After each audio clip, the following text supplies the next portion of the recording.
नमस्कार, आदाब, सत श्री अकाल दोस्तों। स्वागत है आप सबका मेरे YouTube चैनल स्वप्निल जंक्शन पर और मैं आशा करता हूं कि आप सभी स्वस्थ और सुरक्षित होंगे। दोस्तों, कल यानी सोमवार को प्रधानमंत्री नरेंद्र मोदी एक बार फिर से इस महामारी के दौर में आए और उन्होंने राष्ट्र के नाम संबोधन किया।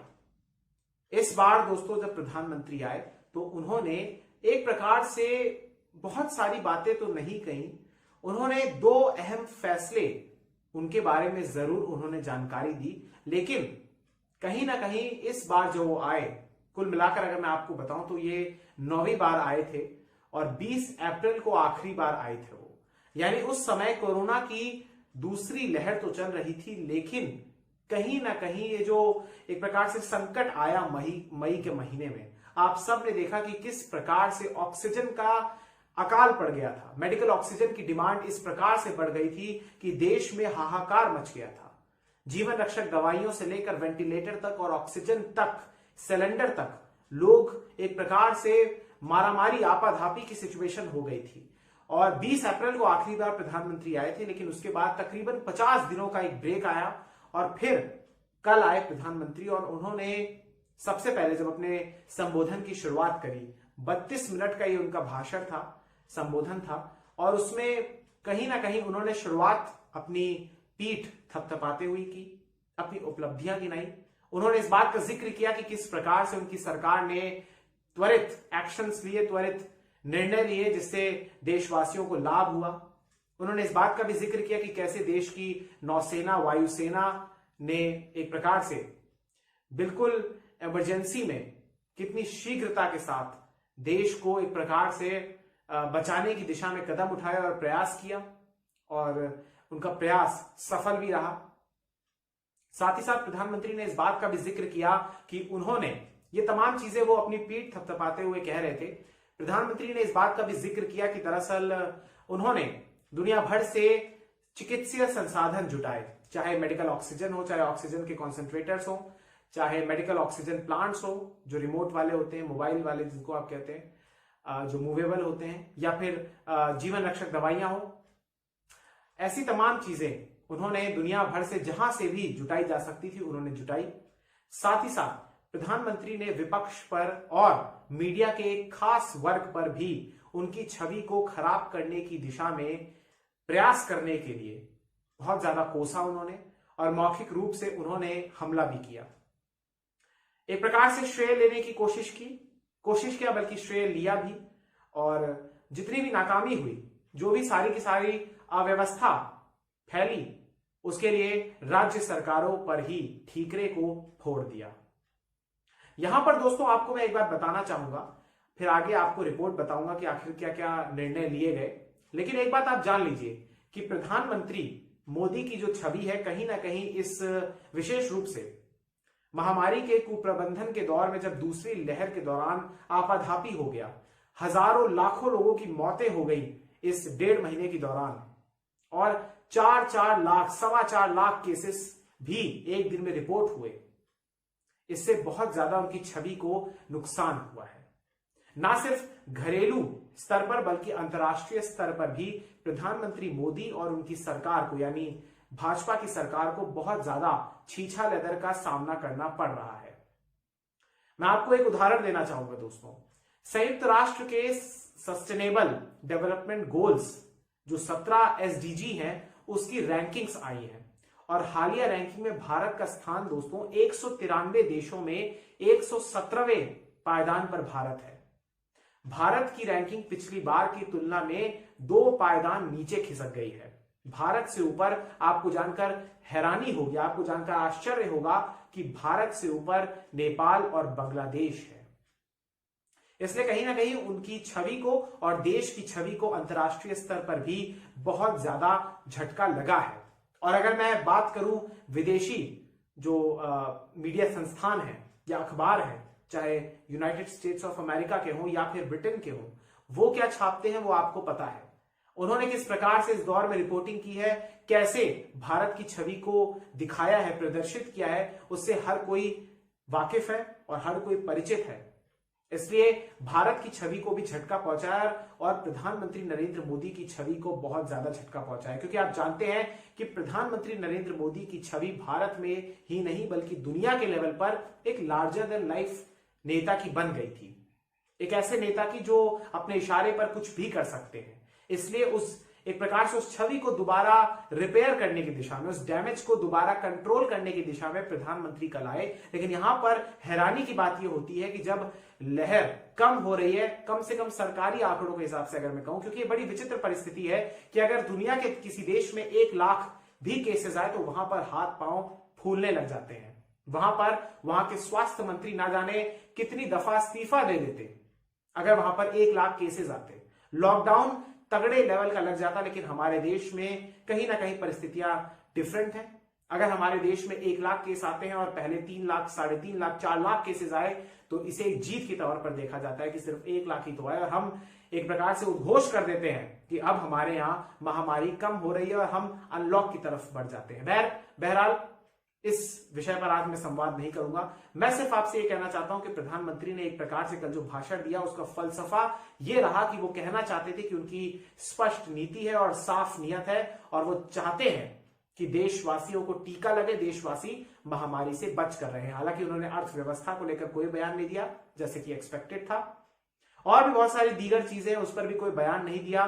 वैक्सीनेशन को लेकर अहम बातें कही हैं और जो प्रधानमंत्री गरीब कल्याण अन्न योजना है उसको लेकर भी महत्वपूर्ण फैसले लिए हैं। उस पर मैंने ये रिपोर्ट आपके लिए तैयार करी है, उसे आप देखिए और फिर इस चर्चा को आगे बढ़ाएंगे। विजेता आपदा आने पर उससे चिंतित होकर पराजय स्वीकार नहीं करते, बल्कि परिश्रम कर विषम परिस्थितियों पर विजय प्राप्त करते हैं। प्रधानमंत्री नरेंद्र मोदी ने अपने संबोधन के अंतिम हिस्से में ये कथन कहा। सोमवार 7 जून शाम 5 बजे प्रधानमंत्री नरेंद्र मोदी ने राष्ट्र के नाम संबोधन दिया। 32 मिनट लंबे अपने संबोधन में पीएम मोदी ने 2 महत्वपूर्ण घोषणाएं की।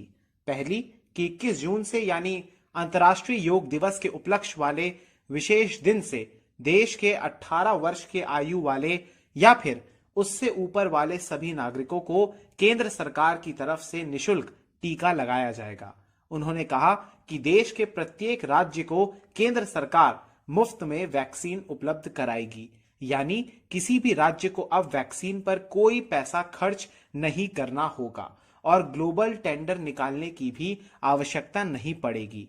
पीएम ने आगे कहा कि केंद्र सरकार वैक्सीन निर्माताओं से कुल उत्पादन का 75% स्वयं खरीदेगी और 25% हिस्सा निजी अस्पतालों के लिए आरक्षित रहेगा, जिसका सर्विस चार्ज प्रति डोज 150 रुपए से अधिकतम नहीं होगा और ये हर निजी अस्पताल में एक समान हो, इसकी निगरानी राज्य सरकारें करेंगी। अर्थात राज्य सरकारों का 25% की हिस्सेदारी अब केंद्र के हिस्से में आ गई है, या यूं कहिए कि केंद्र ने अपने हिस्से में ले ली है। दूसरी घोषणा कल अपने संबोधन में प्रधानमंत्री ने यह की कि दरअसल प्रधानमंत्री गरीब कल्याण अन्न योजना के तहत 80 करोड़ से ज्यादा लोगों को नवंबर 2021 तक यानी दीपावली तक हर महीने तय मात्रा में निःशुल्क अनाज उपलब्ध कराया जाएगा। पीएम ने अपने भाषण में कहा कि देश में 7 कंपनियां ऐसी हैं जो कि अलग अलग प्रकार की वैक्सीन्स बना रही हैं और 3 ऐसी कंपनियां हैं जो नई वैक्सीन्स पर एडवांस स्टेज में काम कर रही हैं। बच्चों के लिए भी 2 वैक्सीन्स पर काम चल रहा है।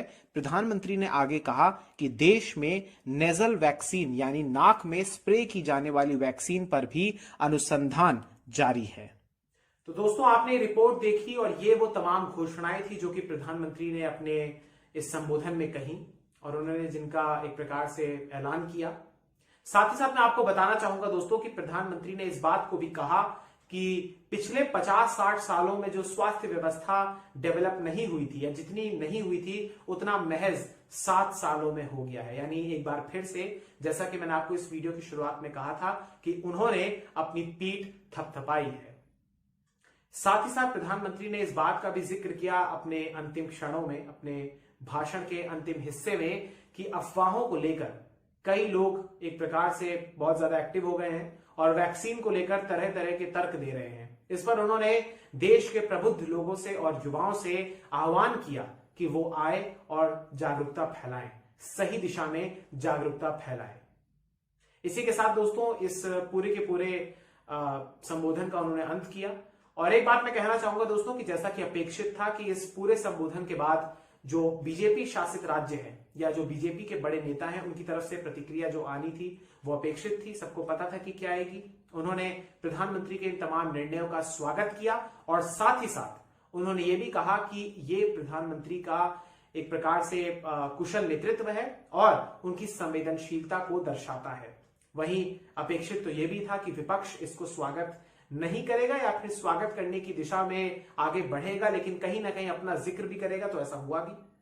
दिल्ली के उप मुख्यमंत्री मनीष सिसोदिया का बयान आया, उन्होंने कहा कि ये सुप्रीम कोर्ट को उन्होंने धन्यवाद किया और उन्होंने कहा कि सुप्रीम कोर्ट के हस्तक्षेप के बाद ही केंद्र सरकार ने ऐसा फैसला लिया। अब यहां पर आपको मैं बताना चाहूंगा कि आखिर सुप्रीम कोर्ट का वो बयान क्या था। सुप्रीम कोर्ट ने दोस्तों हाल ही में केंद्र सरकार को ये आदेश दिया था, निर्देश दिया था कि आप हमें आने वाले 2 हफ्तों में इस बात को बताएं, रिपोर्ट सौंपें कि आखिर अलग अलग दाम वैक्सीन के क्यों हैं।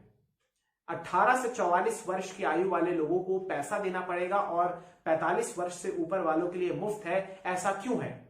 क्यों एक समान नीति वैक्सीन को लेकर नहीं है? केंद्र इस पर स्पष्टीकरण दे। और केंद्र को जो मोहलत दी गई थी, केंद्र को जो समय दिया गया था वो था 2 सप्ताहों का, और उससे पहले ही एक प्रकार से आप यहां पर देख सकते हैं कि केंद्र ने अपनी नीति को बदला है और वैक्सीनेशन के पूरे कार्यक्रम को, पूरे के पूरे इस अभियान को अपने हाथों में लिया है। यानी अब राज्यों के सिरे सिर्फ एक चीज बचती है, वो ये है कि दरअसल वो टीकाकरण अभियान को तेज करें। टीका उन्हें मुहैया कराया जाएगा, उपलब्ध कराया जाएगा केंद्र सरकार की तरफ से। प्रधानमंत्री ने इस बात का भी जिक्र किया कि उन्होंने तमाम वैक्सीन निर्माता कंपनियों को शोध और अनुसंधान के लिए, तमाम रिसोर्सेज के लिए उन्होंने फंड भी मुहैया कराया है। हालांकि कई जगह रिपोर्ट्स आ रही हैं कि 35,000 करोड़ का जो फंड बजट में अलॉट किया गया था, उसमें से सिर्फ 4,500 करोड़ ही खर्च हुआ है। ऐसा कई विपक्ष के नेता आरोप लगा रहे हैं। इसकी सच्चाई क्या है ये बेहतर जानते हैं, और कोई ऑडिट वगैरह तो होता नहीं है, लेकिन फिलहाल ये बातें निकलकर सामने आई हैं। बहरहाल दोस्तों, आपको जाते जाते मैं एक बात और जिक्र करना चाहूंगा कि कई सारी रिपोर्ट्स में इस बात का भी दावा किया गया और केंद्रीय मंत्रियों के हिसाब से भी एक हवाले से भी ये कहा गया कि दरअसल इस साल के अंत तक, यानी दिसंबर के महीने के अंत तक 216 करोड़ डोज लगा दी जाएंगी वैक्सीन की, जो कि एक बहुत बड़ा एक टारगेट है, बहुत बड़ा लक्ष्य है। और अगर मैं उम्मीद करता हूं कि ये सारा ही हो जाए, लेकिन अगर इसका 60 से 70% भी पूरा हो जाता है तो भारत कहीं ना कहीं एक अच्छी पोजीशन पर आ सकता है। उम्मीद तो यही है। साथ ही साथ ये भी खबरें आ रही हैं कि जून के महीने में दरअसल 12 करोड़ टीके लगाए जाएंगे। अगर ऐसा होता है तो ये बहुत अच्छी बात है। बहरहाल दोस्तों, आपको जाते जाते मैं 2 आंकड़े और बताना चाहूंगा जो कि वैक्सीन से रिलेटेड है। आप ये समझ लीजिए दोस्तों कि फिलहाल वैक्सीन को लेकर क्या स्थिति है। 6 जून का ये आंकड़ा है, माफ कीजिएगा, 6 जून 2021 का। और इस आंकड़े के तहत मैं आपको बताना चाहूंगा कि देश में 18 करोड़ 32 लाख 75,704 डोज लगाई जा चुकी हैं पहली डोज वैक्सीन की, और 4 करोड़ 47 लाख 65,341 लोगों को पूरा उनका टीकाकरण हो चुका है। जिन लोगों को पहली डोज लगी है ये पूरी जनसंख्या का 13% है, और जिन लोगों का टीकाकरण हो चुका है हमारी 135 करोड़ से ज्यादा की आबादी में, वो प्रतिशत बैठता है 3.3%, जो कि अगर आप संख्या से देखें तो बहुत ज्यादा टीके लगे हैं। अगर आप देखें तो अमेरिका के बाद भारत में सर्वाधिक टीके लगे हैं। लेकिन अगर आप यहां पर आंकड़े को देखें, हमारी जनसंख्या की तुलना करें, उसके अनुपात में देखें तो कहीं ना कहीं ये नंबर कम लगता है। उम्मीद करते हैं कि आने वाले समय में ये रफ्तार बढ़ेगी। और मैं आपसे उम्मीद ये भी करना चाहूंगा, प्रार्थना भी, निवेदन भी करना चाहूंगा कि जैसे आप जानते हैं दोस्तों कि देश के दर्जनों राज्यों ने प्रतिबंधों में ढील दी है, चाहे दिल्ली हो, चाहे उत्तर प्रदेश हो, चाहे मध्य प्रदेश हो, हरियाणा हो, उत्तर प्रदेश हो, उत्तराखंड हो। इसलिए आपसे यही विनती है कि आप अगर उस श्रेणी में आते हैं कि आप छूट आपको मिली है, इसलिए आप उस छूट का नाजायज फायदा ना उठाएं और मास्क जरूर लगाकर रखें। बाहर जा रहे हैं तो डबल मास्क जरूर लगाएं, हाथ अपने नियमित रूप से धोते रहिए, और वैक्सीनेशन का अगर स्लॉट आपको मिल जाता है तो फिर वैक्सीन लगाने जरूर जाइए। वैक्सीन को लेकर तमाम अफवाहों पर विश्वास मत कीजिए, यही हमारे पास एक रक्षा कवच है। और हां, आश्वस्त मत हो जाइए कि आपको वैक्सीन लग गई है इसलिए आपको नहीं होगा। आपको हर समय जब अगर आप बाहर जा रहे हैं तो आपको मास्क लगाकर रखना है, कोताही नहीं बरतनी है। कोरोना नहीं गया है दोस्तों, ये आपको विश्वास रखना होगा। आपको इस बात को समझना होगा कि कोरोना अभी नहीं गया है और अब ये हम सब की इंडिविजुअल रिस्पॉन्सिबिलिटी है कि हम क्या कदम उठाते हैं। बहुत बहुत शुक्रिया, बहुत बहुत धन्यवाद। जय हिंद, जय भारत, वंदे मातरम, इंकलाब जिंदाबाद, सत्यमेव जयते। नमस्कार।